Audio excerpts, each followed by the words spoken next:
place. Oui. Tobangate. Ma bonne kaka. Merci beaucoup. Mais on a vu ça, c'est quoi? Alors, ce que vous avez vu la Bible, comment tu me sais? Vous avez vu que pour ceux qui disent qu'un camp est le petit calate.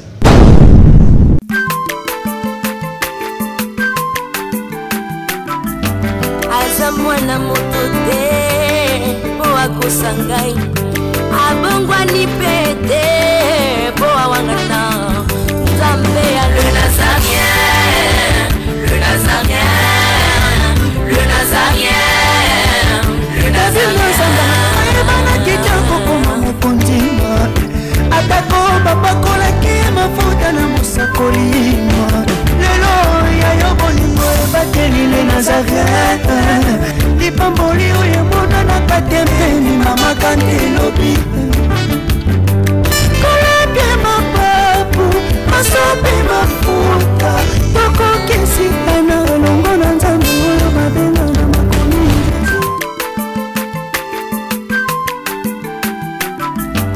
aza mwana moto te po akosangai abongwa ni pete po awangana Nzambe ya le Nazarien, le Nazarien, le Nazarien. Shalom, bonjour et bonsoir chez vous, peuple de Dieu, amoureux et amoureuses de la parole, amoureuses de cette émission. Nous vous disons qu'on est ensemble, il n'y a pas de souci. C'est toujours moi, la princesse de l'éternel, Maman Tiffany Mokwa, à travers cette émission Table Sainte qui réunit les hommes de Dieu autour des sujets importants aussi très capitaux. Comme à l'accoutumée, c'est Papa Joseph qui est notre invité, mon invité spécial du jour. Mais avant de lui dire un bonjour, parce que ça fait un bon moment, ça fait bail, mais aujourd'hui il est avec nous, il est déjà sur ce plateau, mais je demande à Jiramoka qui est derrière la caméra de nous balancer un cantique pour la gloire de notre roi. Et on se retrouve tout juste après. Régie, à vous.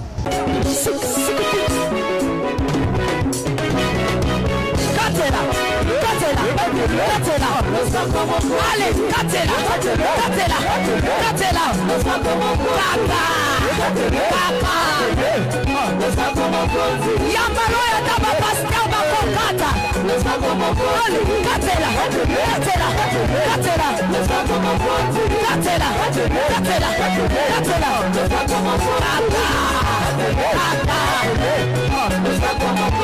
Binana yo, binana yo. Yambalo ya daba ministra bakokata.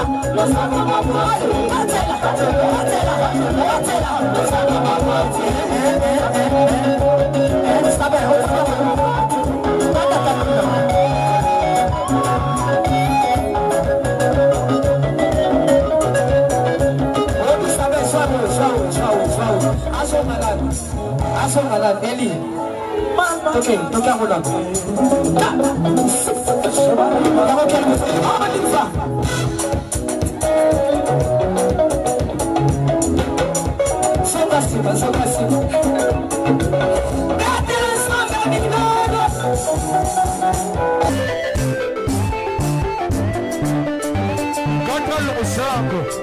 Nazokatela Nzambe le sako na sesiko.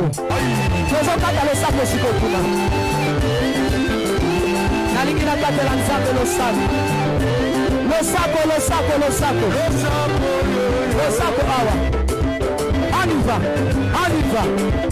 Allez, katela, katela, katela. Allez, tozozonga siko, tozozonga bu. Tozozonga bu. Tozozonga, tikela katela. Tikela katela.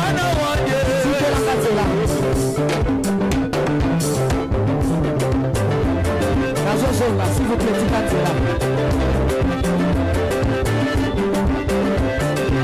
yoka, yoka, yoka, yoka, yoka, yoka, yoka, yoka, yoka, yoka.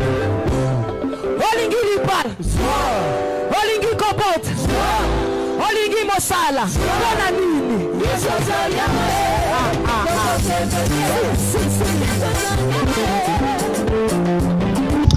Merci de retour sur ce plateau. C'est Cantique a fait plaisir énorme à celui qu'on appelle Papa Guy Labala et Maman Lauriane depuis l'Afrique du Sud. Bateau Papi Sangandoyi à la princesse Tiffany Labala Zoé. Pourquoi pas ma sœur chérie Nekab depuis le Zissa. Que le Seigneur te bénisse abondamment. On est ensemble.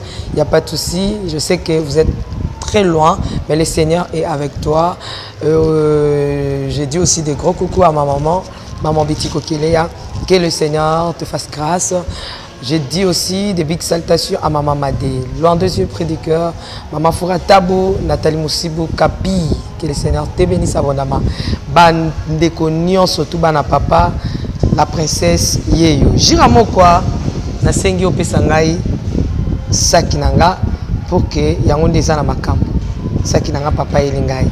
Yango ndeza na makambo. Bonjour papa Joseph. Bonjour maman Tifa. Bonne santé. Santé madame.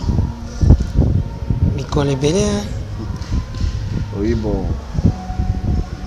Les circonstances, le travail aussi. Et la fois passée également, on a eu à travailler avec l'éco-Franck Stemai, donc vous voyez, on a mis quelqu'un pour préparer ma cam sous semaine. Bon, il a fait grâce qu'il est tous ensemble. Merci beaucoup, papa Lelo. Nangang na topisa bande kombote, nandengi topisa kabango. Bana papa. Topisa micro boye. Bande connaissent beaucoup landa biso. Rotunaki, ngape santé dérangeant qui m'amkien. Mais Lelo tous en a papa. Bisika papa Simo Kiangani, Simo Kimbango Kiangani Azali, akolanda biso topesa epembote, benge topesa bongama benga bato sota ya kimission. Ozala kimbangiste, oza kimbangiste te po émission ezaka ba kimbangiste te mutu balanda ngo. Ba pasteur ya l'église de Rêve balanda kango.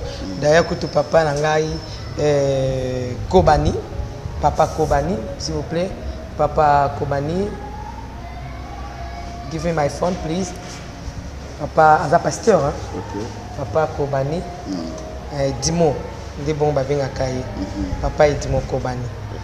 Abenga kinga lobby. Aibsinga yi. Mama Tiffany. Oui, bike. Tozo landa yo, hein? Papa, tozo landa nga. Na pasteur ba landa nga. Habité. Tozo landa na papa Joseph tozawa kaka. Donc, télécommande na maboko mikolo bole katenga papa posa bambule belo benga ngate lo benga bité na benga ki opona féliciter yo et puis papa na ngam susu na Allemagne ba benga ki l'homme de Morija appelé pasteur et pas bi yo koma na okam tabakimbangiste na pesi bango mbote bisika bazali mais to pesa na mbote pona ibisa bino événement au munene zapi na mboka ya France mais tika na to pesa bandiko mbote to pesa pe yemei mbote bisika zali okombo tata pe ya mwana pe ya monimo mosa. Voilà bandeko balinga kaboye na nina bisa batu nyonso to bokolanda biso na France événement ezali terme ezali la démagaison. Dans la démagaison de Timothée 4:3. Donc bozanga te ezali bongo centre évangélique la conquête. Baza ko organiser des grandes journées na campagne monnaie évangélique. Campagne d'évangélisation au Kosale Makuna Namboka ya Neili sur Marne. Voilà, bino de boyebi bamboka na bino na baveni na bino ndenge ezalaka. Ezozala samedi le 12-11, donc le 12, il y a 11e mois 2022. À partir de 18h, ti na 20h30, donc 18h juste avant banditi na 20h20. Dimanche, barozala kuna le 13 novembre 2022 à partir à 13h30 kino 16h30 ndeko aux 8 ans aux Zangate donc adresse c'est ça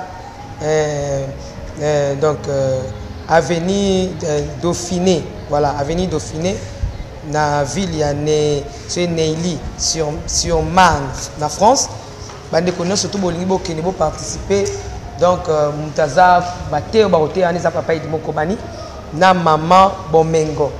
Oui, maman Bomengo azaki muto anosa la théâtre mais nkolo abenga azako sa théâtre na groupe Salongo mais nkolo abenga akoma mosena nzambe za pasteur ba yende mukazala penja pamba te na papa Edimo bozanga te bozala ebele. Merci beaucoup papa Joseph tant la ti vers nga ekobangi sangate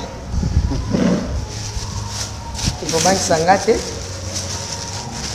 ah wa papa Joseph albana mikolo koya na mikolo ezali koya pona ba papa kianga ne papa Simon talaba bon mikolo ezali koya na mikolo ezali koya ngala kokoma kolata kaka vert blanc voilà bana papa soki balobi ezalaka nde boye bokokisaka. Mama Mwilu oye oye na bandeko na okasete ke za nga bakasete woto seka publicité poto zongisa na pasoli eza ya yo Mama Mwilu obi ba kongola za teti ayo kasete eza ngo ya yete eza na rolata nete yi Nicole ezali koya mama tifana ko bandolata kaka vert blanc na be mission nationale ça l'émission na yambi pasteur vert blanc na ça l'émission na o ezandi ona okay oyambela ngo papa ndenge papa zo ta braza so toke yamba ena nkamba eloko tokende nango yangoyo na okende na papa na mama Mwilu fula pe ya mama Mwilu na mutu na ozaka mama Mwilu na mama Mwilu oye oye voilà et kangamanana les jaloux vont maigrir. Oui, il y a un jour, on a maman Mwilu. C'est vrai. La technique qui m'a dit que la tika on a maman Mwilu dans tout est. Kashiri kamno sur la tarango. Puis on a commencé la émission ils a tapé. Oh nan, maman Mwilu pesos. Et ça va sortir belé. Va sortir belé. Oh là là. On va sortir belé principal et ça lui est. Il y a des principal. Oh là là.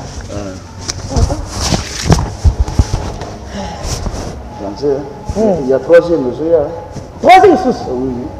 Ngani azabu ete belé. Na sengi d'ailleurs bolimi c'est na maman na biso bon ya le baki papa ga linga to tanga kombo. Atangi kombo tama. Mais na pesika bendisi ndeko za kuna kokende côté ya sayo. Donc na osala na le kawana. Na komi lokwa mutu moko boye. Na zui te perle rare non te. Moi ba kache so ba bundi. Ba zui senti. Sentir. OK. Abundi mingi. Tosi ba combat. Mais yango efuti mama Mwilu. Voilà. Bokanga na photo ya mama Mwilu ko jira mon quoi. Avec ya carte. Vert blanc. Et zifi rouge hein. Zifi rouge. Oui. Papa n'a bien bien. Très bien. Oh non non. Oui, et Bibi le voilà déjà chez Batomi. C'est bien vous commenter, zouate, vous commenter kuna.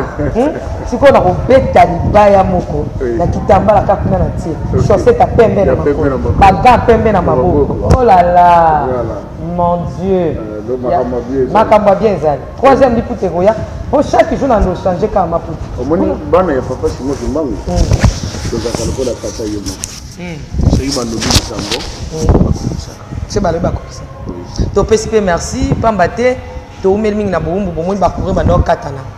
Papa ba to tanga kombonete to viambaki vraiment na yambaki papa moko ye kuta salinga surprise. Anob ça ka mama Tiffany ndeko moko ko yana kotindela ba biloko moko boye. Nde vraiment na ndoko zela ka complicité. Ah. Na pena boye na ngo benga. Papa je sais ko linganga kate. Biso to na plateau na yo penda. Oyi ko boma kinga. Ngana boye ko yebisa yeke mbopa yazo yakona ayile mo eloko abi papa ngana zo ke abi oui yo kendeka ka sala ka comme si obi ke ayi atikali ko yebisa ngate kaso yebisa ngaka ke mama Tiffany na tindeli yo disons ataka ko projecteur ta bomba ki on peut wana pesa ex surprise na tindi micro moko popesa na micro wana ko bandeko professionnel hein professionnel oui ça le marana ba micro carton wana s'il vous plaît. Autant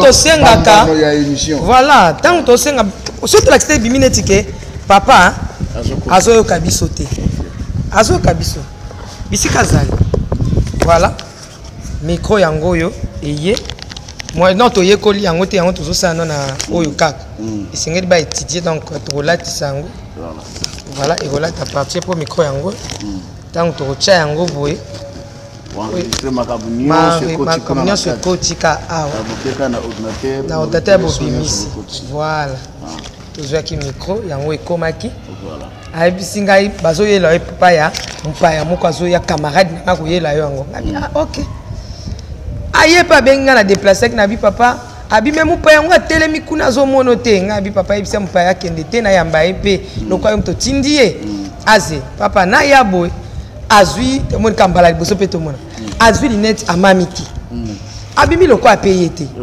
ngape na ina papa limbisa yo batindi yo et pas ya papa na ngai azaka yazo sekaka na mo akaka longoli net papa na gangi na ngina oh là là ngina se suda china kamba et le gars na mona ngo déjà na ganga ki makasi en tout cas toza esengo et kaka o epe ya pamba te papa et yaki na projecteur abi na monaki mamu iluko kitaka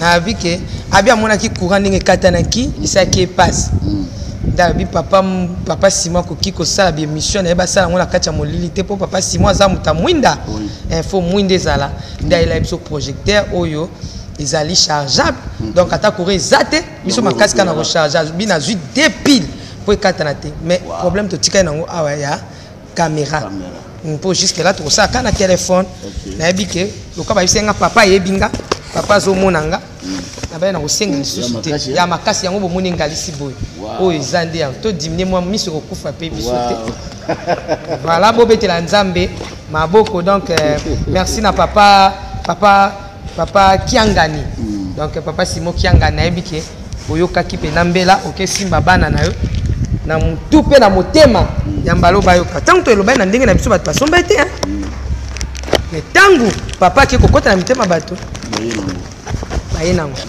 voilà merci beaucoup papa question na ngali boso na Rolexa te bande kwa tinenga na tuna yo balobi mama papa Joseph ayela kiso professeur papa Simon Kimba alobaki ke papa alobaki ke Congo ekote kama te tozala na biso na kobanga te Congo ekote kama ka jamais Congo ezamboka bilaka mboka papa Simon mboka oyo papa Simon akufela tout ça côté kama te tozala kimia mais na mincho na koloba oza muto olanda information makasi kolekanga toza bato oyo tovandi tango neso na media kolanda oyebi ke mboka eteni moko basi balingi yango epa bandeko na biso ba voisin ba africain toza na kanda te po baza peka ba africain bitumba oyo tokosala eza bitumba ya Afrique mais bandeko na biso oyo ya ba africain baza na kota na biso ba voisin batie mondelo bakati balobi mutu akota te kuna ekomi ya bango papa bandeko bakolela mai na miso balobi papa Joseph akolobela biso ba espoir to vivre kan espoir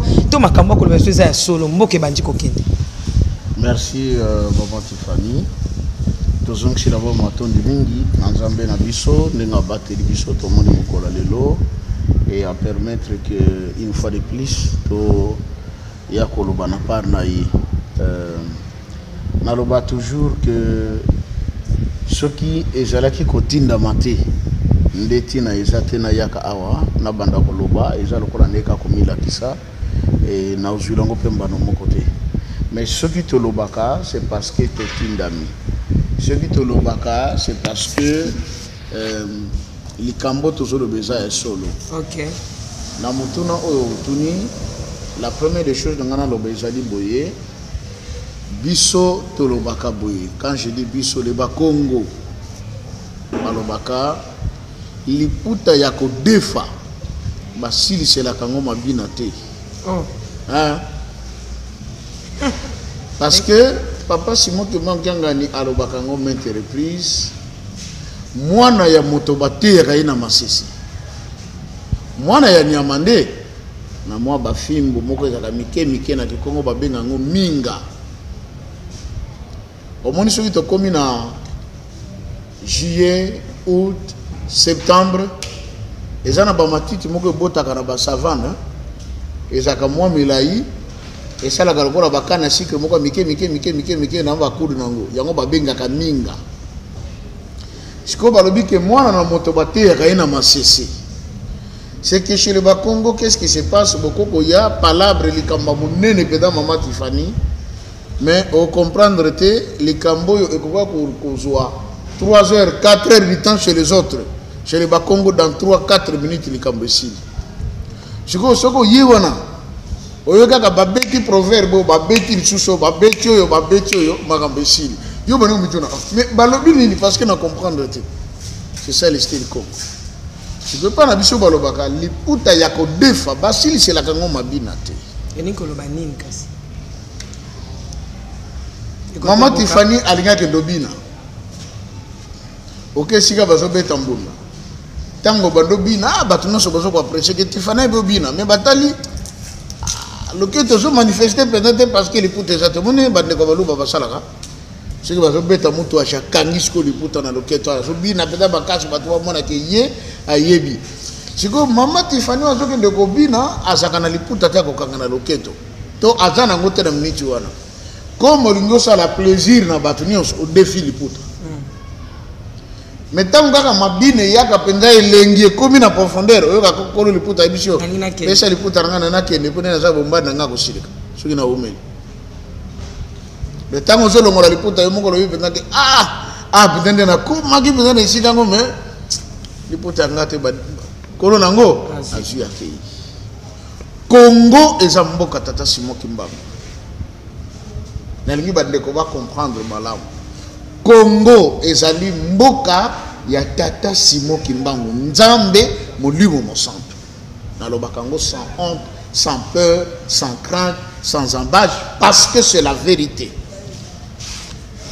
na boyi na nga polémique po ba musuba ko mobimisa ba Saint-Esprit ya ba mindele mais nga na yebi ke ba mususo ba déclarer ba Saint-Esprit uta bakufa ata mukolo moko kutoyoka teko nga na zaki na pasi tangu na belele aye abikisinga mais tata Simon Kimbangu azo bimila batu tirelo azo sala bikamusi tirelo preuve que comme le Christ tolobaka Christ akufa te qu'il est vivant parce que il se manifeste, il agit et il est en train d'accomplir de grandes choses dans la vie de beaucoup de gens. Ainsi en est tata Simon Kimbangu yependenge moko tokoloba asi akufa moyo kaka mutalobi en tout cas zaki na pasi na butu wana Kimbangu bibilinga mbomoko na comme bien. Voilà la preuve de sa divinité encore. Et maintenant ce pays, la République démocratique du Congo, dont le nom même est de la lettre K, Congo, ça vient de Kimbangu. C'est son pays. Preuve encore que Zamboka naye. Maman Tiffany, vous savez, Dieu est tellement bon. Le bien a évité, pourquoi on a bossé avec lui, tout ce qu'on a tindu vidéo ou bien a tindu. Je suis tombé sur une petite vidéo. Une jeune dame américaine, avec un problème à mine, jeune fille, accueillie par un dentiste pour bon chemin. Tant que pécier anesthésique. Nanenge bazo travailler boye, asudui kaka bomoni abimi na nzoto naye. Azota la makambo nyonso na kata salle ndenge zo lekela. Masolo nyonso ba médecin bazo beta. Nanenge ba panje munoko bazo travailler ya zotala. Mais na instant wana kaka ti intervention zo sala na munoko naye ba bongisa yemino, elle se retrouve conduite par un esprit alobi esprit moko yaki après na moni se transforme comme le la colombe et tout ça, mais à moi je me disais ça c'est le Saint-Esprit amemi etina lola habite que pendant na likolo je vis le Seigneur Jésus-Christ to solo ni na ye mais er moko afongoli fenêtre moko abi omoni lokola mur pendant tala boy fenêtre fungwami. Mais tant que fungoli fenêtre wana au lieu de tala kuna na lola ba fleur ndenge na monaki fleuve ya kitoko mai ya propre zo bima mais mai yango ozo sentir que ça a une vie, c'est comme c'est un être abi fenêtre et refungwami Christ azo la gisaye la planète Terre donc bango bazana likolo mais bazo tala siko mabeli na se mais qu'est-ce qu'elle voit alabi terre liboso a monaki ezaki lokola boule de feu. Ezopela. Oh, Seigneur, mais nous sommes na planète Terre, ngo ezalo ko la boule de feu munene boye, ezopela moto ndengerini. Et a continuer côté là. Deuxième, aye comme on a balakisi les sous sur la planète Terre et pas ya Christ. Mais planète Terre au bazo l'accès et pas ya Christ. Amoni na katikati ya planète Terre. Mboka moko eza lokola moi alabi banzete moko ya verdure ya kitoko fleuve et mai moko zo couler kuna na se et mai wana pe zo sentir que ça na vie eza ki zo pesa kimia mais tango tali banzete ngo abi banzete on zo kaukate Christ alobi na ye tu as vu cette place cet endroit là oui abi siko zomona c'est là le paradis terrestre. Alors dit, c'est là la nouvelle Jérusalem, je m'excuse. A dit, c'est là la nouvelle Jérusalem. C'est comme on a la vidéo, on a dit, oh, mais pourquoi Ndeko Yamwasi, après avoir connu cet enlèvement, il faut le dire, au lieu à Mona, Nouvelle-Jérusalem, na Likolo, il y a Moni Langona Mokili, na planète Terre. Et Nasuka, avec Mona Suko Mokili, je voyais la Terre comme si elle qui GPS, comme si elle qui satellite, Bicho Tozana Likolo, Nasota la Terre, Namoni Bandaku, Namoni Batubaso Tambola, Namoni Babitukezo Tambola, et puis Christ a lebi na ye Omoni, Tala Mokindenge Komi. Mais qui n'est pas na bato Mokili, Babongo, n'a pas battu les Cambodjanikoya. Mais Bazola qui c'est Nouvelle-Jérusalem sur la planète Terre. C'est étonnant. Il fallait pas que c'est Nouvelle-Jérusalem dans l'Ikolo, pas Christ. Bazola qui c'est la planète Terre. Je vais vous envoyer la vidéo, j'ai beaucoup aimé. J'ai dit oui, ma soeur ici, et puis Aza Moyindo, Nabinzambe Penda me maki à l'accès Makamba Solo. Or, vision où il y a mon avis que Terre, mais place, mon cosa végétation qui toko makase zo kaukate, Enoch à mon ayango. Puis à l'obi, c'est ici que sera la demeure de Dieu avec les hommes. Donc, comme on a kamba mambo, toute cette description, na denye mai zo kule kuna na se, mayo boyo gagao, maya sima, maya kamba, et kula kakuna na se. Banjete za kune kao kakati. Mais banjeta minene oba belge balona tout autour ya mai.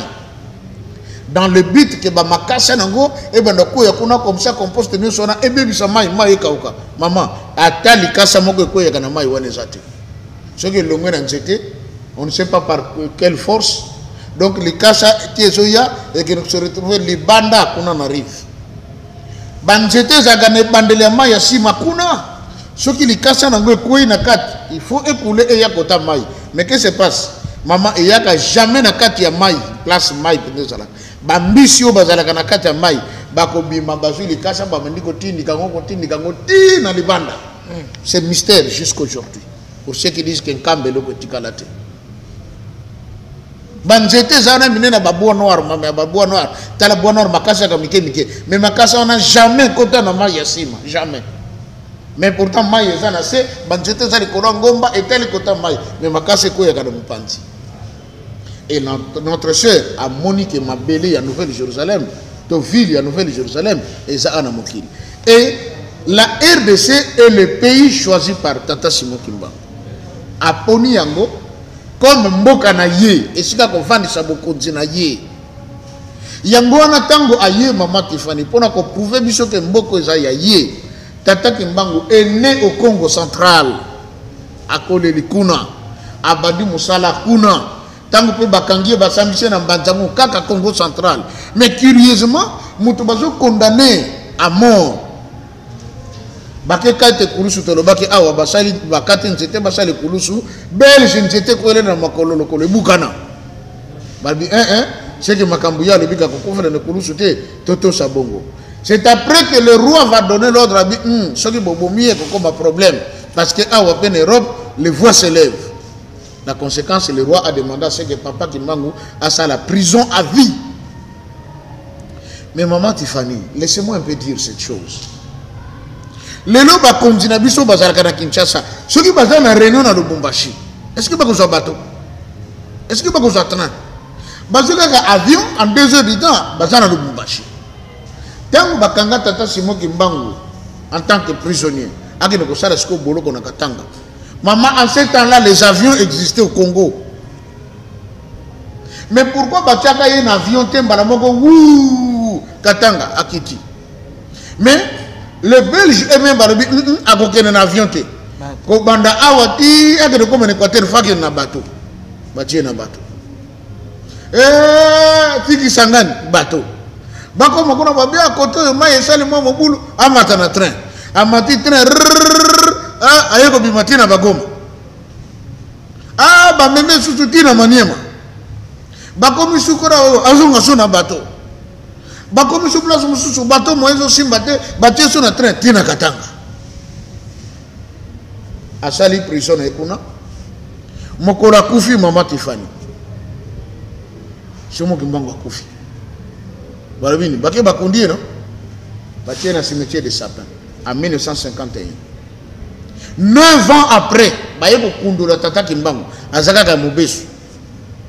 tata oyo achubaka bar de mine pona koyeba soki béton na chaka makasi tango achubi bar de mine elekani eke tuta et continue à quatre cercueil et tout le monde s'appelle tata Simon Kimbangu makila et jaillir et là-bas il y a monsieur Albert le Belge et tout le monde makila mais Moutongo Koufa ça fait 9 ans azo jaillir makila na sama beli yango makambo yo ka batu so o mutu nzuto bazako ne zaka Simon Kimbangu te ndeni mutu bakunda depuis 9 ans après no bimsa makila ezaki mutu mususu bakunda kaka le même jour wana nde bango mama mutu mususu et loko na yebi na médecine hein soki mutu si akufi hein maman Tifani soki si okufi atana ye na kati le boko makile ko jaillir te parce que moté mais ça la le sauter.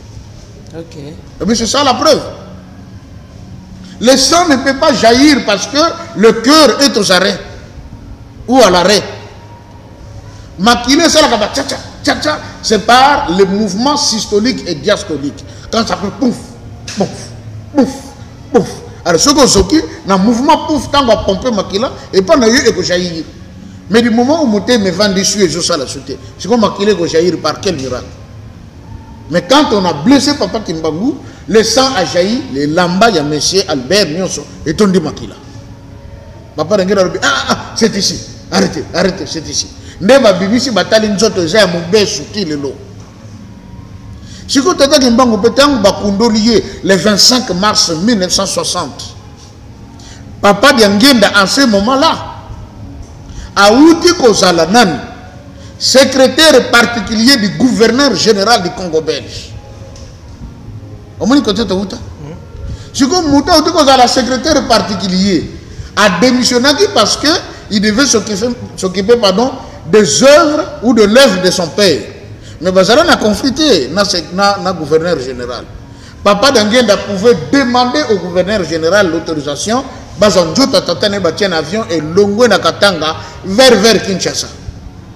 Mais curieusement maman Tifani, papa Simon Kimbangu à côté sous na train. Baye na yeti na soki na Ilebo. Vous voyez, ba monedi Ilebo. Et à partir de là, ndebe ko tien sous na bateau, aye ko traverser sous Bandundu, aye ko bimana beach awa. Tata Kimbangu de son vivant à longueur Congo central Tikatanga a traversé Congo central, Bandundu, Équateur, province orientale, les Grands Kivu et les Katanga a commis. Era Koufi a traversé les Katanga, a yeko traversé les Dekasai, a le Yiwana à côté de Maï, a yeko bimarsusu na Bandundu, Kinshasa, Congo central. Toutes les provinces du Congo. Tata Kimbangu tambola. Ndesi gana robake tata Simon Kimbangu. Azwa Congo, alinga yango na liputa na ye. Omoni kono liputa. Kono liputa ye wana. Siko ba oba kanisi ke to ye, to ka teteni, to tia déjà ba barbelé, to sala déjà frontière, a mutako kota te mutako bimate. Maman, grosse erreur. Papa, c'est ça les mythes. Attends, qui est plutôt philosophie. Et c'est ma langue. Ma français, c'est la fin qui justifie les moyens. C'est-à-dire la fille babé quoi? Maman Tifani, na zongeli, liboso tozokende likambe kozala. Simon Kimbangu atika mboka na ye. Nzambe na ngai. Babi occupé Kaba Congo, on dirait Sundol na ye, bisika mususu. Maman Tifani bande ko bali mbisanga hein. Lelo mokile so banga rishi. Bokeba ce qui bokobi ko tumbola trop Poutine akoya ko ningisa Satan 2 mokile ko suka mabe natali vidéo moko le président Joe Biden américain azolo ban anglais don't 3 fois. Ah bien non au salangote non au salangote muto interpréter le bi azolo ban non au salangote pour na makamba Satan 2 parce que salemi mokile baby mama biloko déjà biloko ko sakana nangote hein biloko ko sakana nangote pardon oto yo ka sangoke libanga ngoka e pamba soko simbi ngo so sentir courant na nzoto Nous sommes à Brazzaville le 4 mars 2012. Ba obi motebeta. Mais mon papa ba obi et popola banda na banzete. Quartier Mobimba et limoué en quelques minutes quartier Mobimba yampila. Et beaucoup biloko na maman. Siko lelo mokile zo banga bokeba bokeba. Siko beaucoup tumbola ye et ya ko beba. Ah Kim Jong-un kuna pe ndenge moko yepa ko ya ko bebisa. Mais l'homme qu'il faut craindre plus c'est Simon Kimba. C'est la vérité. Hein? Comment makambo bazo sala bazo tombola papa Simon Kimba. Bato est. Bato est te. Ba Rwandet. On bato est baza bande ko na biso. Te na bi banza na est du pays kona. Bato baza na ba pays de l'est kona. Ba voisin. Ba voisin. Makambo bazo sala bazo tombola kanda tata Simon Kimba ngo. Eza lokola babandi ko forcer ko kata liputa na ye. Bon yende kolo liputa yango na robaki liputa ya ko defa basili sela kango mabina te bo kolo nango akosenga liputa na ye. Mais comment les appels d'âge moko le baki okokiko basakana koko na ngabisenga basakana kana mandefu ya tatate mais basakana na bassin ya mama mwana sakana no na bassin ya mama mais kosima mandefu ya tatate mais ba Rwanda basimbi tatati na mandefu. OK. Tie musapina lisu. OK. Koko na ngabisenga kotika te batia musapina miso kotala sio te bakotobola lisu. OK. Papa Simon akomotala batia siko musapina miso. Makasi na ye tokoyeba ngo ndenge nini pamba te koto n'existe avec toyembaka tokoyeba yo ndenge nini ozali nzambe osalaka ye nzambe sala ye papa sala na yo o siko ba otya ndenge matumboli tozo banga ki batobola papa liso maman Tiffany nana lo baboye. La Bible dit Dieu ne tient pas pour coupable un innocent. Et il ne laisse jamais impuni celui qui est injuste. Donc Nzambe Mogopo a réagir d'abord, a manifesté Kandanaye, a l'ingakaba tumbulaye. Et que tumbola Nzambe, et ça kana ba domaine mi bande o asili kakanango. Soit to simbi mwana na ye to mosali na ye, to simbi mabele na ye. Des choses.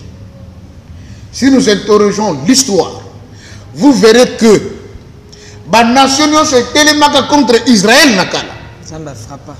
Mama Nzambe ayoka maote na bakaki ebeta ezo bomba bato. Nathan Samuel mabanga pende uta likolo. Ezo kuela ba Philistins ko bomba bango na guerre mabanga. L'Égypte a été frappée par l'Éternel, mais pourquoi atikaki bango nzela ba simba peuple na ye. Après Nzamba télé. Et sa promesse a fait ce qui n'est pas une Abraham.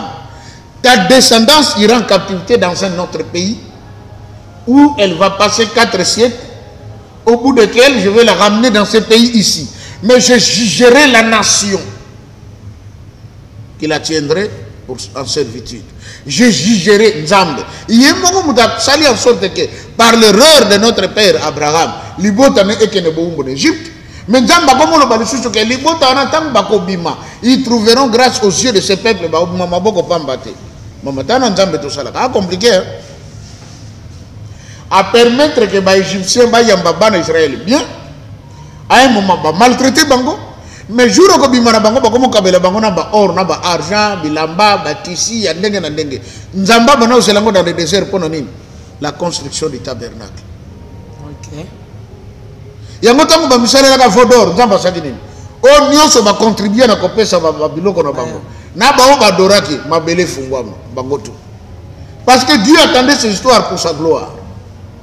Mais na suka nango armée ya Égypte, la grande armée de l'élite, garde royale et jinda na kata mer rouge kenda bato ba sali ba investigation ba ke retrouver ba makalo mususu na kata mer rouge kina na sama bele oui.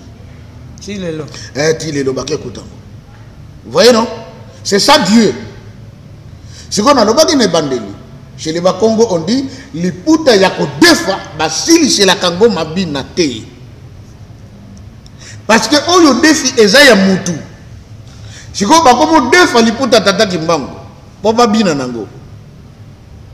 Mais basa ma chance basi sa mabina. Mais ce qui était comme ma proverbe, j'ai l'impression que ma bine est possible. Vous êtes et voulez-vous investir à Kinshasa? Voulez-vous réjouir de vos business?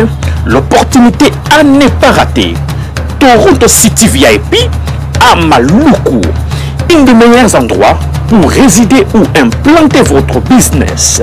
À quelques minutes du fleuve Congo, le fleuve de nos ancêtres, juste en face de la zone économique spéciale qui est le quartier commercial et industriel de Maluku. Waouh!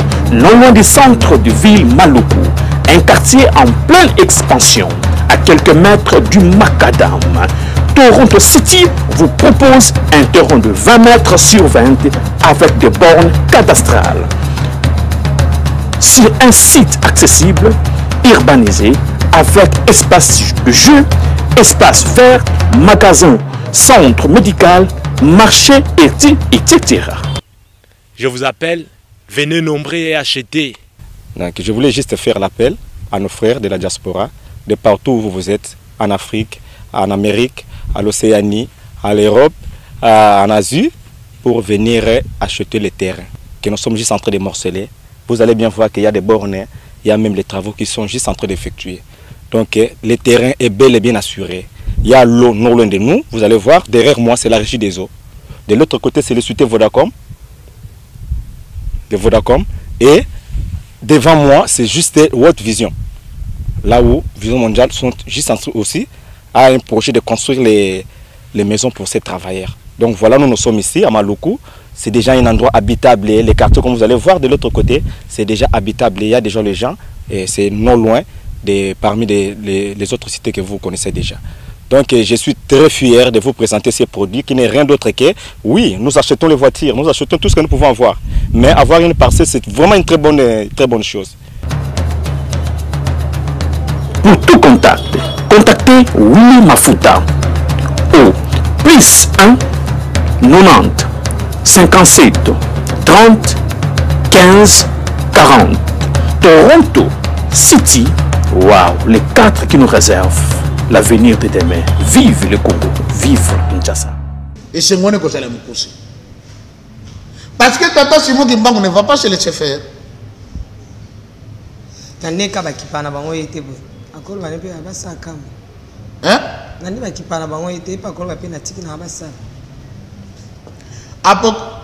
Exode chapitre 20. Nzamba le bini. Il y a un chapitre 1 maman. Tango, hein? Oh, Exode chapitre 20. Alors Dieu prononça toutes ces paroles en disant: Je suis l'Éternel et ton Dieu, verset 1er, qui te fait sortir du pays d'Égypte, de la maison de servitude. Tu n'auras pas d'autre Dieu devant ma face. Tu ne te feras point d'image taillée, ni de représentation quelconque des choses qui sont en haut dans les cieux, qui sont en bas sur la terre, et qui sont dans les cieux plus bas que la terre. Tu ne te prosterneras pas tu ne te prosterneras point devant elle, et tu ne les serviras point, car moi, l'Éternel est ton Dieu. Alors, je suis un Dieu jaloux, qui punit, hein? Qui punit l'iniquité du père sur les enfants jusqu'à la 3e et la 4e génération. Ok. C'est qui me haïssent. Ok. Bible, tika ko sote ko tika makambo ndengwana. Bika ba mambo yena. Ilo baka ba ndeko matadi. Bika ba mambo yena pa. Alobi.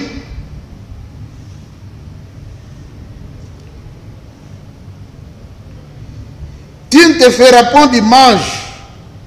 Ok? Tu ne te prosterneras point devant elle. Et tu ne les serviras point, car moi, l'Éternel est ton Dieu, je suis un Dieu jaloux, qui punit l'iniquité des pères sur les enfants, jusqu'à la 3e et à la 4e génération de ceux qui me haïssent. Vous savez, mon parenthèse, c'est comme maman Tifan. Parmi ma cambosali qui est, il y a sa force, il y a l'église de réveil. Tout le monde a réveil. Donc, prenons qui la grâce. C'est la grâce. C'est par la grâce que nous sommes sauvés. Au moyen de la foi. Et cela ne vient pas de vous, c'est un don de Dieu. C'est la grâce, c'est la grâce.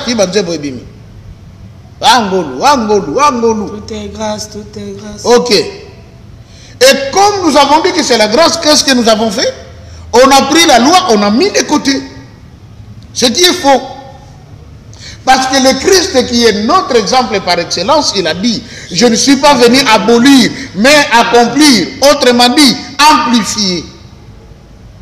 Donc la loi d'Exode a sa valeur jusqu'aujourd'hui. Il faut être à ma église de réveil. Le fait que Batoubaïbi que Totikala sous la loi, que nous sommes sous le temps de la grâce, voilà pourquoi les sœurs besoin de l'église, ma mèche, tina chez la sirène. Hôtel et là, comme j'ai toujours dit, il n'y a pas de différence entre une danseuse et la musique à Mokili, na sœur en Christ. Parce que c'est la grâce. Nzambatara libandate, ngolou. Or, ce que tu as dit dans la loi, l'homme ne portera pas l'habit de la femme et la femme ne portera pas non plus le vêtement d'homme. Car ceci est une abomination. Je suis l'Éternel Dieu, jaloux. Nzambaza, jaloux. Maman. Eh. Bishokutu mibali. Nalingi maman Tiffany. Nazotia motema ke na nabala ye. Nanu kuto bali. Nanu na bali yete. Frère moko yeko beta tout. Sikonga na yaki na fandi wana mona maman Tiffany depuis azo na frère wana. Et les gars attendent. Eux gars ah bon motema bando chauffe. Au moins réaction de César. Tanga oye. Ah boniko. Ah quand on peut somboter. Donc nous benga bakara. Karana bazobe tozani jalousie. Jalousie de sali. Nana ye falo katamba moko kuna occupé non ka ye tout ça. Nana kutu na bali yete. Imaginez ça. Frère moko lo bagana ah mais que so mutu sala kete. Comment ko beta mona batu non na bali yete nga bien frère. Bolingo zalaka na esprit te zaka dans l'âme. Oh mais oui, c'est ça la différence. L'esprit, ce n'est pas dans... L'amour, ce n'est pas dans le physique. Ce n'est pas le corps. Ce n'est pas l'esprit. C'est l'âme. Bah, français, bah, l'on va bien. Oh, Tiffany a découvert son âme sœur. Azala Mobali, Azala Mwasi, bah, ben, gaga, âme sœur. Parce que, quand deux âmes s'attachent, il y a un ça la maman Tiffany, comme ça dépasse le physique, ça dépasse même l'esprit. Et cueille dans l'âme son épaissie. On commence à se dire toutes les vérités. Au monde, oui bien. Moi, tu sais que le niveau mobile, n'a pas bêtise, ça la kala, comme il est. Avant, il y a une sonité. Parce que ce sont des âmes qui sont attachées. Or, c'est dans l'âme que réside quoi? Le péché. Vous comprenez? Et le péché que vous avez caché dans votre âme, au Pinisiango. Parce que maintenant, vous êtes face à quoi? À votre âme sœur. Ok. Aujourd'hui, c'est gêné parce que ça le la yomoko. Ce qui fait jalousie sur quoi mataka. On veut pas voir quelqu'un d'autre rôder autour et bébé. Oui, on va mon thème palpite. Bon, ce que le baga donné ça na ligne na ngayo le shooter na moni président lugano ko mutum sus. Appétit si là. Bala mingombe bachaki ba céleri ozo ko mchunga pena frère mzozo me la soyi kuna bien. Acha damas to damet. Mutuku to balba tela damas. Ao qui pas monter parce que je compte à Tiffany Boinga. C'est ça l'amour parce que c'est dans l'âme. Maintenant si l'homme, c'est ainsi que l'homme est Dieu. Parce que Nzamba soit une partie à Nzambe na ye attiré dans l'homme. L'âme c'est une partie de Dieu dans l'homme. L'esprit c'est une partie de Dieu dans l'homme. L'homme exprime une partie à Nzamba yokaka. Mon tout pas exprime. Ainsi maintenant, Nzamba il y a un Dieu jaloux. C'est que a manifesté jalousie quand aussi mais le connaît. C'est que le qu'on Nzamba manifeste la jalousie nango. Ne touchez pas mes voix. Comme on aime ça. Hein? Dans le psaume 105 on a dit l'Éternel avait même châtié des rois à cause d'eux. Banan, ba pakola mina Nzambe. Ba simba ka bangote. Oh, il y a vrai. Si on simbiye, Bible le dit, on tient mon sapinali sur nani. Est-ce que nous avons dit d'ailleurs? Nous avons dit que nous avons dit que nous avons dit que nous avons dit que nous avons dit que nous avons dit à l'extrême contre nous. Si on a silica à l'extrême, nous avons dit que nous avons dit que les Camboza ont modéré, tempéré et les cas. Parce que nous avons silica mingi, nous avons bébé salini. Il nous faut savoir bien que nous avons dit frère, on a critiqué le mouvement Camboza. Il faut faire la carte de Kaboué. Na volant. Vous avez chauffer camion. Si on a patrouille chez nous, démarre. Comme ça, tu as déjà monté la marche. Bientôt, Boken. Vous avez démarré, vous avez acquitté ce moutou. Bango va dire là, démarre Tokende. Oh, mais démarre Tokende. Herbe, mataba ning sa moutou. A outa na Nicolas Soparatina. C'est à Koufat. Mais hier, il est venu chez moi à la maison. Il gang la gang na Likamuna yebate. Azo ganga batubaya. Mais je ne connais pas. Alors, c'est frère. Au toucher si ko simbate, au koka ko simbate. Au koye bakenga na sale la kanzam, pena le kotate na solo. Que l'Éternel mon Dieu te traite dans toute sa rigueur. Na baluka na ken, je tremblotais de colère. Lobi frère a confié, na volant. Na bona le kona le na banga. Na ba je peux plus. Na ko commencer na niveau na te. Si vous ne touchez pas à ces guans à Kobeta. Ne touchez pas ses enfants à Kobeta. Ne touchez pas sa terre à Kobeta. C'est ça Dieu. Je suis l'Éternel qui est jaloux. Pe alobi azo punir iniquité de père. Et ce quoi na banane? Na banane. Les pères ont mangé les raisins non mûrs, mais ce sont les dents des enfants qui sont agacées, dit la Bible. C'est comme Nzambe adobi na makamba bungo akobete tumbu de la première jusqu'à la troisième et à la quatrième génération pour ceux qui les haïssent. Mais verset 6 c'est le dit, et qui fait miséricorde jusqu'à 1000 générations à ceux qui m'aiment et qui gardent mes commandements. Combien de générations? 1000. Ah, maman, ceux qui te sont 1000 moins 4. 996. Et ça, ouais. Il y a 4 générations. Mais il y a 996 générations. Alors, ceux qui n'ont pas 4, il y a totalisé 1000. C'est ce que dit la Bible. Maman Tiffany, bandeko ba mitumisati. Atika. Liputa ko defa basili c'est la maman binate na soki likawa. Koko na pa ibisenga soko moni ba ibimbonda. Kolela te. OK. Bisike kei. Et ko reverser pour ko beta. Makoyi baka kia ba kena ko place. Oui. To banga te. Mabolongo za kaka na se. Merci beaucoup. Ndeko na biso wa se quoi? Alors ba ki boy. Soki mutayibi yo Bible ko mitumisati. Ko yango moko ndeke ko te. Merci beaucoup.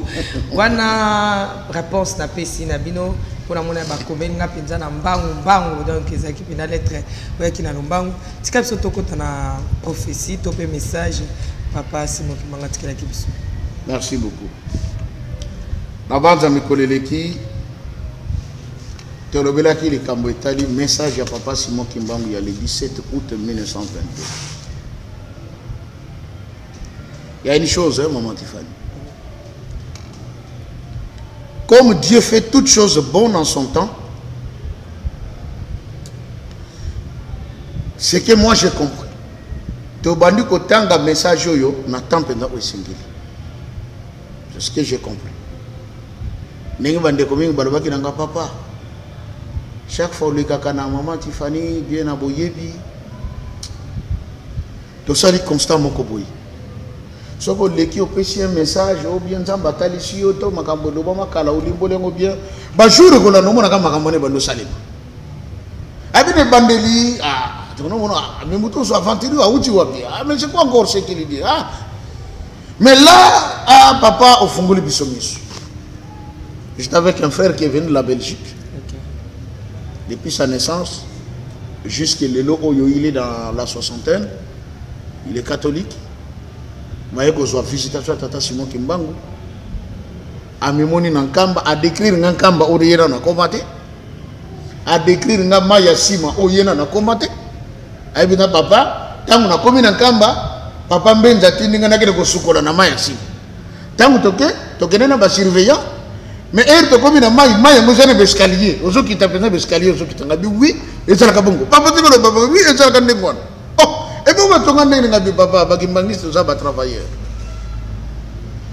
abi na sukole esili faut kozinda 3 fois namoni bazindisi nga mbala liboso na bimi ya mibale na bimi ya misatu na bisi elekelaka ndengwana abona tremblé papa ngabi oui abi donc ngapeza ngabi outi kuna molimo na yo esi suis baptême na kata mai wana ndetango abimaki aliko mona makambo concernaki ye balakisi ye pe ndenga ya na mokili pourquoi azoko exister mais à partir de la vision natanga la mukabi pasteur Joseph azolo ba makamba solo ana une décision abinga na komika ka kimbangiste awutaki na paroisse à Liège ba yembaki bangu ya quelques jours passés ici en tout cas c'était bien moko témoigner bi papa ba mbibiso bien na suka culte kuna vraiment toli ba hamburger à kitoko non akei moko impossible abi non je me suis retrouvé dans ma maison aza awa azoki nkamba maman Tiffany ndeko na lobi nga pasteur na poto to zalaka ko la pongi toyebaka te réalité mais depuis kaka obanda makambo to lamuki to comprendre habite comment okotika na métro talika ka boye mbangi neni bien est-ce qu'on l'a ki boye bi 19 abi naku na 20 est-ce que mais na éviter abi mbala moko to bano lokango to zana kata metro mindele bakoma mona biso lokola maboma maman tu fais na combien de 4e épisode oh 90 ngana na retard ngana na 61 90 et quelques déjà c'est lui qui me disait ça pour dire on est suivi les messages viennent de Dieu c'est le temps maman Tiffany le prophète Daniel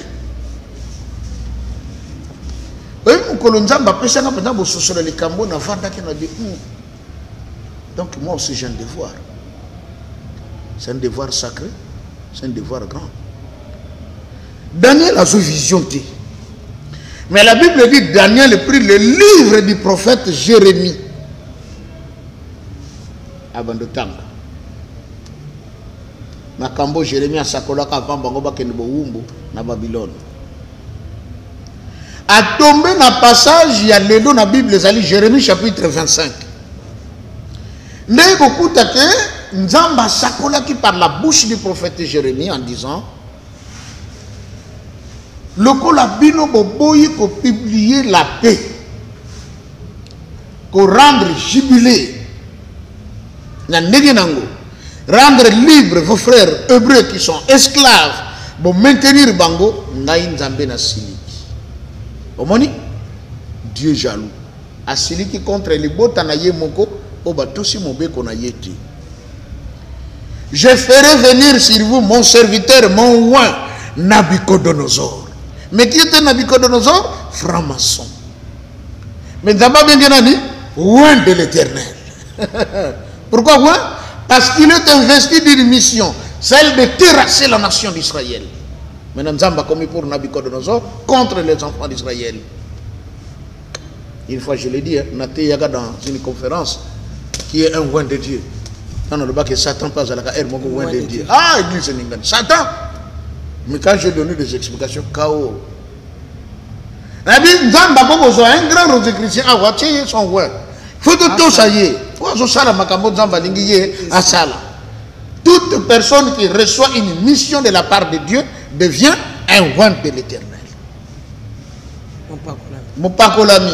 Maman, mon pakolami, c'est ma Bible. Ah, B, tu vois pas le roi de Dieu. Oh, parfois, mon temps, comme ça, roi de Dieu. Eh, on a ma bêtise, et Belinzam, et Chabosana, comment on est Saoul. Mais il y a mon roi de l'Éternel. Ainsi, la Bible dit que ta propre bouche ne te loue pas, mais que la bouche d'un autre. Vaut mieux tu vas constater que Tiffany est dans un mossal, il y a un Zambie à sol. Mais vite, on a une moto. n'a pas même que se dévoiler. Là, je l'ai dit, devant les caméras. Tant que je suis dans sa moto,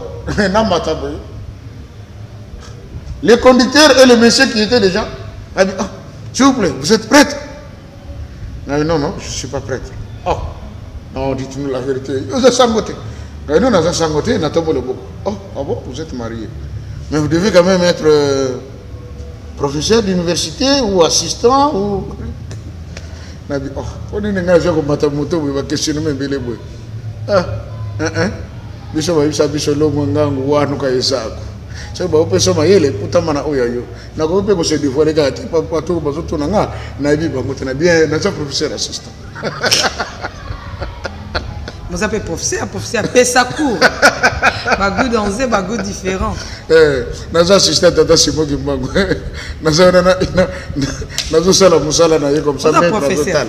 Na bien na sa professeur. Quand na zo na anglais na bi na sa professeur assistant. Ah bon, c'est de quelle université? Na kata na ko se na répondre bangote. Moko se ah, mais pourtant vous avez vraiment l'air d'un prêtre. En tout cas, vous voir, c'est comme un prêtre. On est dépassé que vous êtes quand même marié. Vous n'êtes pas prêtre, monsieur Gabi. Oh, mais vous mourrez dans la bague. Après, je oh, bien vous l'avez dit que vous avez décidé de basangono so babala ba longwa ba tika ba sultana ba que kotala makamba ba mama na ban. Peut-être c'est le cas pour vous. Alors, tout cas, on se quitte comme Europe, na kiti. Tant nous qui t'avons bon, monsieur l'abbé, au revoir, au revoir, merci. Mais qu'est-ce qu'il a fait dans mon monsieur l'abbé? Parce qu'il a donc embryement. À mon avis, apparemment, il faut que Motomogo en salle la Ganzambi. L'habit ne fait pas le moine, mais on reconnaît le moine par quoi? Par son habit. Parce que c'est déjà mon avis, c'est là-bas mon livre. Ce qui a on est dans la Tikazaka, il y a Mutamoni, et maman Tiffany. Ce Dieu jaloux n'a pas épargné son propre peuple. A livré Bangon Maboko à Nabucodonosor. Bakebo Umbo. Babeta pendant 69 ans. Bakote na 70e année. C'est que Daniel a un simple monsieur était dans le empire. Daniel. C'était pas un simple monsieur. C'était la troisième personnalité du royaume. En quelque sorte, Daniel était le premier ministre babylonien. Parce que dans le système, il n'y a rien à Bango na Kalezalaka. Quand le roi est en place, moi, na fois Zalaka déjà, parce que vous allez préparer, du moment où le roi vous allez susciter, moi, na Zumba, je relève. Donc, Belkacar a Zalaki comme le vice-roi. Et Daniel, le premier ministre. Et non seulement qu'il était premier ministre, mais Daniel était également le chef numéro 1 de tous les magiciens du royaume. Ah, bah, pasteur. Bah, pasteur. Bah, salut, Souni. Ah, bah, pasteur. Et ça, leçon, professeur. Maman Tiffany. La Bible ne nous dit pas que Daniel s'était corrompu, qu'il a servi le Dieu de Babylone. On va nommer mon compte pas magicien. Mais le magicien, Dieu a un degré, mon compte, il faut roi l'autre ton aïe a été mon soutien mais il y a l'autre qui a même notre après une explication Dieu a ça le colonzam Mbalamogo Nabucodonosor a dit que bandalelo yo komi mon konja ba magicien tout ya roi yo mobimba mama royaume on est à 127 provinces 127 provinces et bandina Inde et yeti na Congo on parlait de l'Éthiopie vous imaginez ça royaume wana ya Babylone tolobaka et bandaka na Inde et ko suka na Congo l'ancien empire c'est qu'on empire wana Daniel va placer numéro 1 ba magicien tout parce que le ko va découvrir pas naye et le qui ba magicien le lo ba pasteur ba ke ko lula na bango ba magicien pasteur a ke ko sabilo kwa kabal pasteur ake ko so biloko ba bouddhiste ake ko so biloko oyo ezalaki ya tata na biso edingwe atiki ne pe yango bandi bikuna maman c'est étonnant pasteur azote une église azana micro asengi ballon amenez-moi les ballons so na te ballon bo bundi bikuna ta ko ta fente bo ay mutasopani he is anointed. He is anointed. He is the very powerful man of God is one. C'est vraiment un homme puissant, un homme homme loin de Dieu. Il a vraiment l'onction. Et biloko edingo. Biloko etango zereka ya edi. Lelo za papa na biso Paul edingo. Eh, comment pas? Oui, papa Paul. Paul wana papa c'est moi qui m'a donné le pesa que combo. Il s'appelle Paul maintenant. Paul edingo. Paul edingo. Vous imaginez? Si vous va passer envier biloko oyo ba satrape ba chaldéen tous ces gens là envier chez Daniel. Et parce que Daniel ba tché mokonzi ya ba bango tout. Donc ça va ça les réunions comme Mikolo to ça la réunion comment on voter ba jeune fille ba na ko séduire mi bal. Rapport na bango fait comme là d'abord Daniel avant décision na bango ça la promulguer na makambo ba ko sala. C'est Daniel qui disait ça passe ça ne passe pas. Et Nzambe okotomba la biso mosala Nzambe bokote na Congo okoko telema devant les frères maçons les rouges chrétiens tous ces gens albina bango trop c'est trop maintenant allez arrêtez. Ça fait mal hein. Confusion au milieu des hommes de Dieu. Okokene ba ah laisse azaka ya biso ebinde komoko betelenga lisolo abi jour moko ba vendre pas ya un musicien na bokotanga kombo pour ne pas léser. Un musicien profane. Papa dit bah solo là. Ah, pasteur moi quand les gars, non moi Bible na le péga. Ah vous notez de maison en maison. À comment on a aïba qui mette que ça est pas ya yankewana. Pasteur a toqué pour ah bah y'a fungoli. Oui. Oh non papa na koti na yepo to kaboro lo banzambe tout ça. Non. Écoute. Erga pasteur a koti. Musicien baramoko palpite. Oh. Nana koti mutoko. Ote ayeda po ate lo bangam. Nan dala jonan zo molar, pese molar abi bakeli. Nana zakanga bouddhiste manambo ngate. Abima bisilanga biloko. Pasteur abima. Bakabele mbonga transport akede naye. Musicien lobi bien. Aya kote ngana zata ko mbonga biloko nanga. Voilà les hommes dont on a besoin. Mais je t'aime la balabala, moi Bible n'a sali peka. Certainement, à une église à mon été. Certainement. Mais je dis à Boya, il y a visa. À Ibisi Batou, Bazagi, n'a pas de pagodi. N'a pas de bouddhiste. Joana Ningo Bokocho et Joa Mutaba Motot. On a même ça n'a plus de quoi. Et donc, ce que je sais, on pas dit. Puis, on m'a cassé. La neige, Joana. Ça t'a causé un bango. Causé un bango, ma casse. Oh biloko moto eza moto te eza biloko bango bazana biloko malili ya moto ndeza kana kawo amen omoni siko tata timbangu aloba makambo le tozolo o tozolo balelo maman Tiffany tozongi na temps ya Daniel tango tangi chapitre wana ya Jérémie 25 à comprendre à dire mais bon mon abiso temps koki. Et puis, quand tu sais que vraiment, tu as la capongi. Ah non. Quand tu as la musique, tu as un concert. Oh non. Pour ceux qui n'ont pas ici, bango nyonso. Tu as ma bonne débit. Ah. Daniel. Yo et déjà que yo pas na yo kutu. Autour na kata soko koliani ni po de gens à programme ba ya kotika. Yo nengo zana ba société no sociale ga aw. Déjà parce que para babiloko na bango ba ya kotika pa na yo. Siko ko tabi susu na chaîne biso to lo kali pa ko luka. Oh.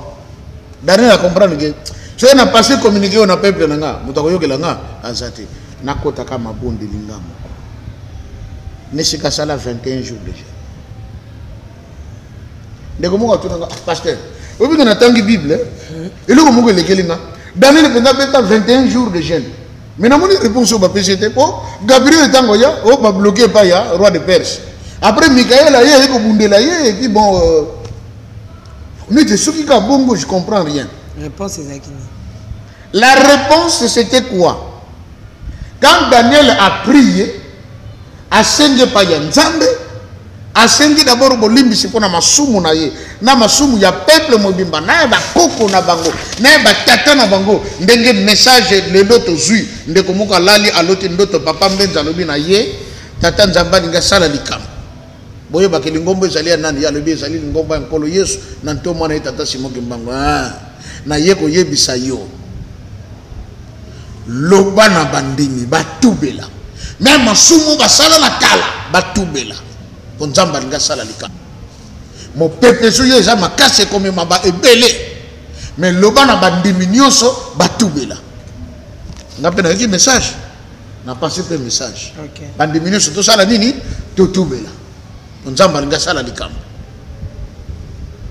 siko Daniel tango abondeni réponse à prière na ye et cela en sorte que Vachi a désobéir na roi OK n'empereur omoni porta nzambe tata simo ki mokanga na lobaka likambo ya tata nzambe elukaka nzela bravo ngata nazoyeba voilà eluki nzela et que ça en sorte que na même période maman Vachi pe azana réunion na ye na ba maman Koto pe empereur a bengi tous les 127 gouverneurs, naba généraux, naba officiers supérieurs militaires, bazana fête munene, roi empereur a lebi ah, na la kisarene ba mona kitoko ya mwasinga na zana ye, nenga zadi, maman, papa zo bengi so, boge no koyebi se na za occupé.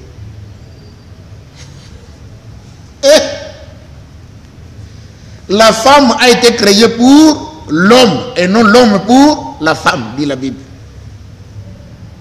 Tant que péché réponse wana, et ça là qui insulte. Roi le dit moi je suis sali. Na bomaye ou bien ayo kisinga soni boy. Ba conseiller juridique baye. Sa majesté. Likambo moi je suis sali. Soko tiki. Soko tiki ngoka. Basi nyonso ya mpira ba baby. Bako bando kusula biso kaka référence kutu mwasi kutu mokonzi ebongonga to ka ngona Congo entel kutu to sala nga ebongonga abi ko to sala abi abi to sokoba likambo oyo ekoki koleka inaperçu. Il faut jouer la solution. Solution abi reine fazala bani libano fait kufa pas tous yote et comme maman que la reine va chitango ba ben c'est pas empereur aboyi ko kende sentence ko ko na libala abu pia mobala tala bi oui c'est na sale le côté za mobulu allez bogo ko kuma décret comme misil baye batanga ili mokonza tango atanga batanga abi d'accord allez azisona ye komba on lata ngolo kola bag allez afini ja baké ko publier va tchasso kaka yoka bo décision oui vous écoutez la RTNC la chaîne nationale. Aujourd'hui, le président de la République a signé un certain nombre d'ordonnances et tout ça, ils ont arrêté. Ordonnance numéro 00 bar contre-signée par le Premier ministre. À partir de ce jour, la reine Vachi est bannie pour avoir désobéi au roi. Au roi, tu es célibataire. Les Kambanzambe, le Kakanini, Nzela.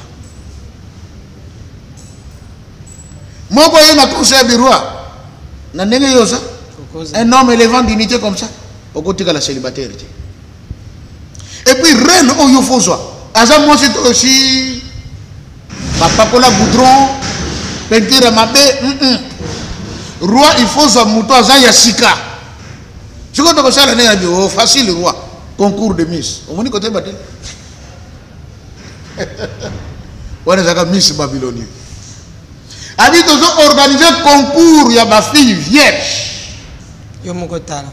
Yo moko ko bando ko tala tango bazo défiler moko na moko nenga ko lata nenga ko tambola. Gu oyo ko sepela nango wana nde yayo. Mama. Ah na sepela ka Bible pesa ba commentaire kitoko. Ba chela basi wana ba produit de beauté. Hein? Make-up. Oya solo. Bachela bango biloko kolia ba vin ya ndenge na ndenge po ba o basalaki ko moi mapeke kota sala moko bima les jambons point comme on dit ebima mais Esther la loi de l'Éternel nokone Mardochée bisi Esther kobosa na te biso tozali libota ya Nzambe totambola kana mibeko ya nani ya tata Nzambe banyama mususu toliaka ngote ezali suye keba kono kolia ngulu kuna te balamba kango pe menga biso toliaka na biso ngote na liaka te Esther biso totaka ba maquillage belé te lokola Jezabel Bible est claire Esther va pas connaître kaka huile d'olive bande ko mingi baso ba okanisa ke mariage yaka po tie ba make up belé ele baki nango ndeko bosolo na politique basi ya mikolo na Kinshasa keba soka tuti yo moi sino nanda ko tourner soki kamé office de route ele kaki na nzela na pour ba poudre ko kitelo de l'homme pour coucher ça te le belé Maman Esther a tcheka ka huile d'olive azo pakola kuna ba mususu ba tia boye ba benda ba sala boye tout ça jour ba bima obi boto soki leki na mwasi oko bosa na mwasi no propre na mona ba marani mususu yo ka benda ba toko ba ako boye il a changé na solo ko la yete o monte ke siko frère obala mwasi mususu onde ko mbaye mwa bi nga banda to bala na mwasi na mona ite oh mona ka mususu nande na mi mais pour la moi kana maquillage ye moko ya boy non na mona yeti siko risque ça obi na mona ser moko boye mutu kovo na mo ba pota pe ko ba cicatrice azani na soki tous les jours ba perika lata ilala jour alongo longo tali oh le ko mo petit monstre siko akwe na mobali ke mobali ko na ibi libala mungu kufa pona nini sœur tango saka école quand ndenge zalaka entre les collègues discussion ko ibitumba moninga suye na libeli comme soit qui est monimi na muto pour être infecté et ba soigner tititi ça s'est transformé en cancer on avait coupé le sein de la sœur tango bakatié médecin pêché prothèse achi soka lati a posé prothèse naie ok nzoka frère ti atombaki amoureux de la sœur et le galo la katolo sœur e bakate c'est ça pour les hommes ou pour les femmes chaque femme comme soki lo ngana lula na mabana nga na ndenga physique ezali boye frère pas ko bakira moi sina ngana lula ka boye soko frère on a tata la moi si atala ka tolo bien ça c'est vraiment ma femme na linga ki moi ça la tolo comme ça nzoka tolo o yazo se pela nango libele za la ka moko les balles koufaki les jours de mariage la nuit de noces frère inconsolable aboyi abi pourquoi tout le temps que j'arrive à fiancé atekala ko yebi sanga ngote ah mes frères mais ça gravité quand même tout ça non de la même manière akanga ki motema pona ko boye ko yebi sanga likamboyo ainsi akosara na kata ndako nanga donc bana sala makamsulu ngana ko yebate aboya ibale kufa voyez ça il bat les coups. Si quoi maman a dit Esther, il y a huile d'olive kaka. Et puis Esther Azalate la dernière qui avait marché là na podium. Et belé batika la simana ye. Et belé ba les gars qui déjà les bosso na ye. Mais tant que Esther abima. Ah psaume 23 il a dit. Oui le bonheur et la grâce m'accompagneront tous les jours de ma vie. Et j'habiterai dans la maison de l'Éternel jusqu'à la fin de mes jours. Tango bibi roi comme le ma foute zonginga. Oui, qui est là moi. Oh. Maman no baka, bayuda bozalaka mindelete, bazali banani? Ah. Oui, moi aussi ya mutu mwindo soki a battu le côté naturel, elle paraît plus belle. Là, vous paraissez plus belle. Papa Loba na maman Tiffany bravo qui t'emballe toujours dans mon tout soka tiango ou très bien moi na tata Kimbango confirmé voyez et le roi est tombé amoureux de qui d'Esther Esther a comme nani reine il est comme Yuda ma comme reine kokoma oyo Esther a comme qui reine et permettre que tata kulutu na ye Mardochée abanda kosala na cour royale bakongo balobaka kwa vita yaya koko mukinzu elakisi nini esika yaya na ngai ndeko na ngai isi akenda liboso avandaka kuna soki nake kuna naza na assurance ke nakokotisa loboko na nzungu po deja ndeko na ngai azalaka kuna ozokende wapi nake mbankana okesala nini non nake kope moko kuna nakutana na ndeko moko me ser na ngai mpe azalaka kuna nakosala tuna tala mpe ser na ngai okomi na mbakana otala moto oyeli kope aza na ye te babise bomo binga yande ani kwendaka na bandu muvili yandi kelve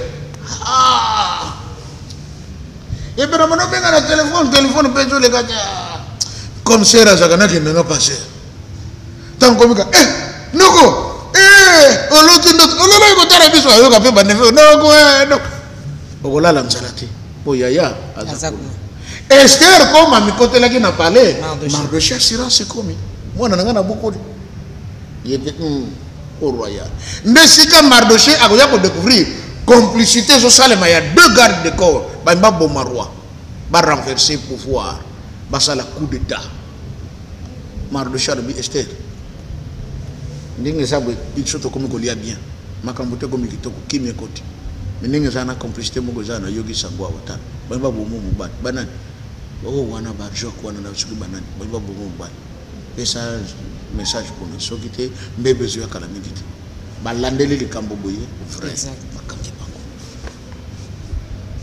bakomi lisolo wana metonanga tata Mardochée bona sali propriété kana cour royale amoni tango tomboka te contre ban Israël kana batangwana ona ko bomba bango tout to ko silisa bango en tout cas à partir le 13e jour du 12e mois awa benda saccage bandi chasse à l'homme bon moi je fais tiganyoka aye bakiti bakongo babakisi balobi mwana muntu kaluta vuangi bosi dibwa mwana na moto aleka nano tonto te asikona masisi tika mwana na moto aleka nano bongo nzeta munene wana oyo esala turbiyo na ngona likolo makasa etika nango kokweya amana ye bakiteke wana bako baleka kanano bongo nzeta munene koyaka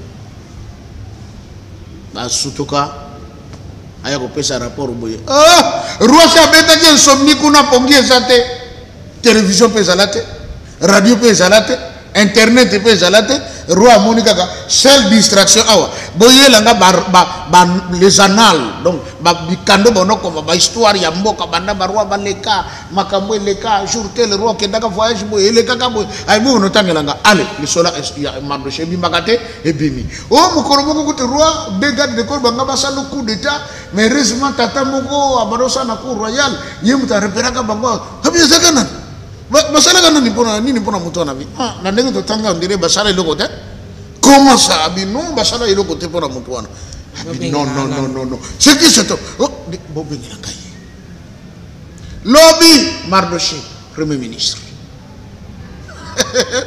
tango Mardochée a commis premier ministre a nommé Néhémie na Esdras ba intendant na cour royale au moins réponse à prière à Daniel et fungoli nzela ya retour ya bana Israël mobeko eza na cour royale mutu moko tako ye epa ya roi nelongi ya mawa mais Néhémie ayoki sango ke kuna na Israël bamire kwei batombo nyonso bakoko ebebi mama na teye makambo batombo na boyebi bapelo na zwa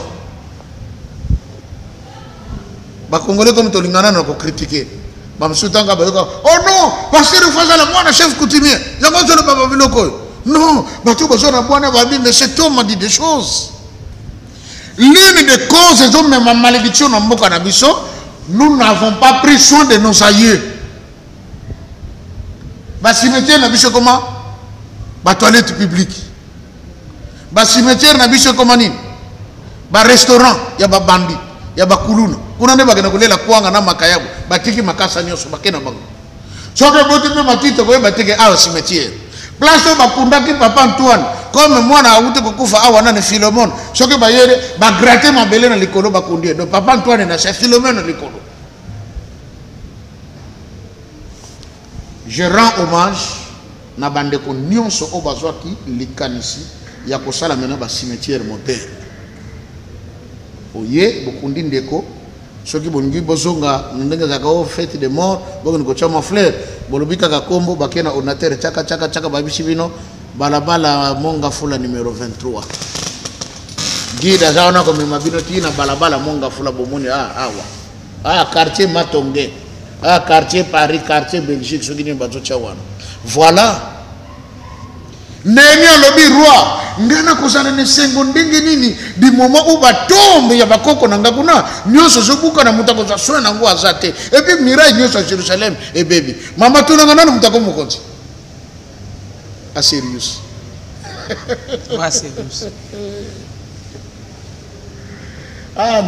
nzambe amikosa kate o babeng autrement Cyrus or Esaïe sakolaka tango Cyrus akoya monwe yende mutako fungola bikuke pona kotika libota na ngai Israël esala nini ezonga na mbokelaka na bakanze mwana ekoleka te ekosalema banananga bomilengele nasengi bino bana sema bondeli nzambe na bino akolongisa bino ngonge koki Cyrus atelemi Esther na trône Néhémie na cour royale Esdras na cour royale abi nani na libota oyo ya mboka mobimba ngana zokambazaka na libota ya nzambe moto libosa salisa ntsinsani obiso bakimbangisi tosalaka c'est le roi Cyrus Cyrus alobi tozosala ntsinsani mutu na mutu amema oyo ya koki tosangisa po libota oyo bazonga bakende kotonga ba miraille bakende kotonga batombe ya bakoko na bango. C'était le retour des enfants d'Israël. La prière de Daniel a été exaucée. Nous aussi, Maman Tiffany. Quand on est tombé sur le message de Tata Simon Kimbangu, quand papa Mambo paix à son âme, Mukola Peshinga document au Alobi considère que ce que je t'ai donné comme étant un testament. Maman Tiffany na bouton na peut-être on a bondé là na silisi na vu enveloppe na fongoli na ju document et ça na Congo na bandi ko tanga go bien pa pour nga na mona niti na sali découverte ya Bible sika na bi oh mais makamo no zotanga ba exactement ndenge totanga kana Bible elekela kabo etango ngongi koki ezosala mabu donc na Congo na biso on nous que je vivre Tata Kimbangu si aloba yango pour ma première fois j'ai tombé sur cette prophétie Tata Kimbangu aloba nyonso yo mais tout ça vraiment qui dit ba tout ça vraiment kola la pongi na bandi ko luka le voisin moyen que faire pour bande ko mingi bakota en possession il y a information oyo. Et puis, papa, maman, papa. Makamba minene boy bomba na bino bovandi ça. Ole bo vulgariser batobaye bakabo bomba kaboy. A dit papa, ça c'était l'héritage de la Bako. Tant que tu as Bako de bakabola kabiso ango, ngana soka yangai na bombaka. Bon, c'est ça le caractère de Bakongo. Bomba makasi. Mais au fil du temps, na bandi ko partager li kambango na bandi ko mingi bandi ko dike makamo papa ke mangu solo bango alo ba ko to c'est là que papa Douda va me découvrir. Oh le maman comme ça très profond ça qui to comme je suis que la kabiso boy to le baka on la fois passé mara moko tata ngena lo baka nanga ngonga soki kokyo goloba papa na na radio te na na télé te Dieu le même pour voir mon fils voilà maman Tiffany voilà les Nazaréens. Il y a un Congolais va prêter attention dans Makambo Tuzoloba. Parce que nous sommes dans le temps. Comme Daniel était tombé dans le temps qu'il fallait. Bishop te quoi il temps où il s'engage là qui pour Makambo yo et le Payeba. La fois passée, tu es au Souga na Likambo. Ya mokonzi mibali suka na yeko sala ya pasi pe ya mawa akosala nini akotika na ye bokonzi akokende makokende okufela wapi na mboka mapaya pe likambo ngesa nini esaleni et Tata Kimbangu avait dit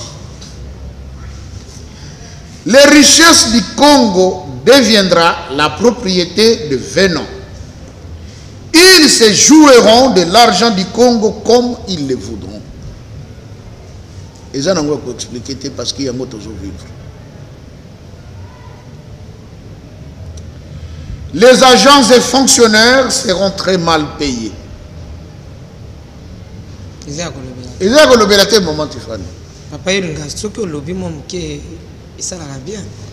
Mbongo ya mboke comme na ya étranger. Chinois oteka ti atamo litungula moke. Na mona chinois lamba bikata zo chango matembe.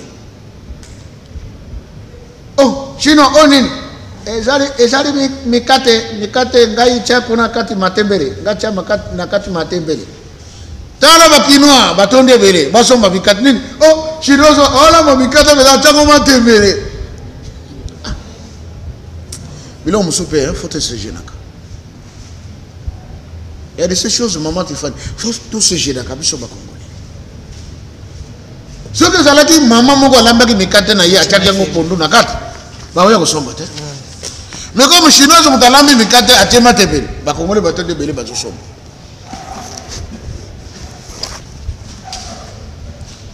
Nakutana na chantier nani chinois moko. Na bishi, oh. Bino sala nini, oh. Monsieur Yaga Chen. Yaga nini? Chen. 5 chantiers. Nabi yo Yaga Chen. Mais yo fongola magasin pour nini? Oh. Biso somba biloko kuna somba biloko pona chen. Yaga kocha container, kocha toncha wita nga kocha pengai nga fongola awateka iloko na ngai. Dans un conteneur, oh yo tche, biloko ya chen allez au jupe oh ya yope au côté ici. Ah c'est bien. La preuve est maman. Au moins les gambelikaki. Tanga règne à raïs ceci. Et bien là ba magasin ba chen. Au moins ngori. Et kanga. Mongo ya moka Congo. To bozui ya Congo. Bakosaka na lango na bapaya. Kana mingi tato yoga ki tata moko na kombo ya Dan Jetler ou Getler. Auti ko som sambonge belé na Congo po ayibité le mai belé. Maza un sujet entre guillemets juif. Congolais te. Ajouter le mai ebelé alembi na ye mbongo leki mingi. Ale bango moka ba mindela me yope yibi petro ataba yibaka oh yibi wonele ki mingi ala ayeko song sandam. La richesse du Congo deviendra la propriété de Venom, la propriété ba kompena ba kolo nango okuta pena boy un Venom mais aza na ba lopin de terre o aza na ba mikanda certificat d'enregistrement bien signé. Mutango aya pendant c'est un Venom mais okomona ye muto azana ba carré minier. Kongola manicho ko sale pa na ye. Ba bono fote pe mabe. Peko betaye. To mona ka wana kuna na est. Kongole ba so bete na ba chino. Bona nini? Soki quantité o sengela ki ba produire e ko kite ba beti. To mona ki. Tata ki vangu la di.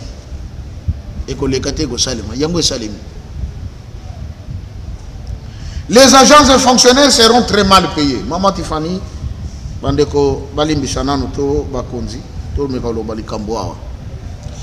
parmi les éléments qui ont favorisé la mise en place du phénomène Kuluna, l'impayement des parents. C'est une vraie cause. Parmi les causes de la prostitution à outrance de nos jeunes filles, c'est aussi l'impayement des parents ou la mauvaise manière de payer les parents. Biso nakala tangu tobota bito sokola soki papa soya nanda kuna vewe na ye déjà trop c'est. Otebi tango ko fongola pa vewe. Maman yebaka Alaska. Il y a un moment où on a la carano bien dans Alaska. Mais moi ba crème pour fumo. Donc quand tu as pourquoi on a papa yé, moi na nion ça na oyayi. Il y a quand même pas bon là, ba lait moko bien fait là, mélanger de chocolat. Ah c'était bon, on a encore du sauté. Papa est venu, oh il a mis des cartons d'Alaska, waouh, on saute. Le matin je vais aller à l'école. Je ne peux pas venir auprès de papa pour dire papa je pars à l'école, l'argent que je dois aller acheter des histoires. Maman n'a pas besoin de bâtard. Pour répondre à Kopé Changa, tu ne sais pas là où on met l'argent. Tongo so que tane na so que d'école. Na kesi que tu sais la kambongo ko kinu kulia l'école. Faut na benda kaka lias moko. Na tena ça. OK. Biso to zaka les enfants aimer des professeurs, des directeurs, des enseignants. Pour la récréation ba galette nyonso bana bayaki na ngona Congoli ba gata kitoko kuna bo monsieur le préfet ngamoko pena baninga siko to komi na temps oyo na kala ba tatande ba bana ko ya sachet ya bien biloko bien c'est comme ban lele comment ba maman va même na ban hein est-ce que yo ba so nzembo mwana nzembo papa ye nzale sil ezaka lisusu